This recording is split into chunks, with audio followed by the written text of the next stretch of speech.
Aujourd'hui, on apprend comment bâtir une bonne problématique. Pour faire ça, ça me prend une formule.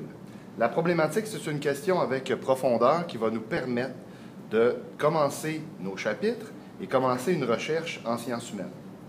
Comment on bâtit une bonne problématique? Ça me prend premièrement des ingrédients.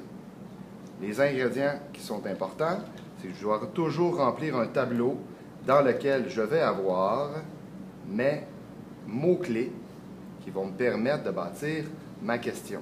Ces mots-clés-là sont qui, quoi, quand et où. Si on répond à toutes ces questions-là, on est capable d'avoir tous les ingrédients pour avoir une belle question.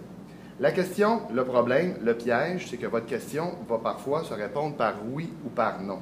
Pour éviter ce piège-là, on utilise des mots-clés comme pourquoi ou comment, ce qui donne de la profondeur à notre questionnement. Et c'est une question, bien sûr, il ne faut pas oublier qu'il faut faire toujours, il faut écrire un point d'interrogation au bout de la phrase pour avoir le maximum de points. Comment on bâtit la phrase? C'est très simple. C'est comme si on faisait des blocs Lego. Donc, pourquoi un certain personnage, le qui, va faire un événement extraordinaire, va faire une réalisation extraordinaire, le quoi, à une époque ou durant une année, le quand, à un endroit précis. Donc, pourquoi, qui, quoi, quand, où, et je mets mon point d'interrogation au bout de ma phrase. Un point par mot-clé, ça m'en donne 4. 2 points pour la profondeur, je suis rendu à 6. Et je donne un 3 points sur la beauté de la phrase et l'utilisation du point d'interrogation. Donc, ça donne 9 points pour une problématique si j'utilise tous les ingrédients de la bonne manière. Allons faire un exemple. On prend un exemple, on enlève les ingrédients.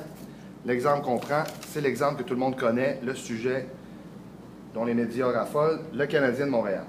Si je prends exactement la même manière de faire, donc nous avons le Canadien de Montréal, donc les joueurs du Canadien, on va les mettre ici, avec mon qui. Nous avons gagné la Coupe Stanley, mon quoi, qui est là. Nous avons mon année, 2016, le quand. Et ce sont les joueurs donc du Canadien de Montréal. Si je place mon Montréal ici, ça me donne le où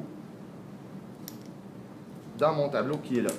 Ma profondeur, j'ai décidé d'utiliser le pourquoi et j'utilise toujours aussi mon point d'interrogation.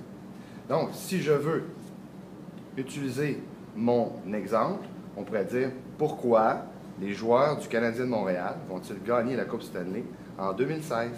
Si je partis ça avec mes blocs Lego, pourquoi les joueurs du Canadien de Montréal, oui, voilà, vont-ils gagner la Coupe Stanley en 2016? Point d'interrogation. Avec une question comme ça, j'ai de la profondeur. Il va y avoir toujours plusieurs réponses possibles. Ma réponse va prendre au moins une page de texte à remplir. Donc, j'ai évité le piège de la question qui se répond par oui ou par non. Et ma question me donne un maximum de points parce que j'ai tous mes ingrédients qui sont à l'intérieur. Ce qui me permet de bâtir une bonne problématique. À partir de là, je peux débuter ma recherche. Voilà.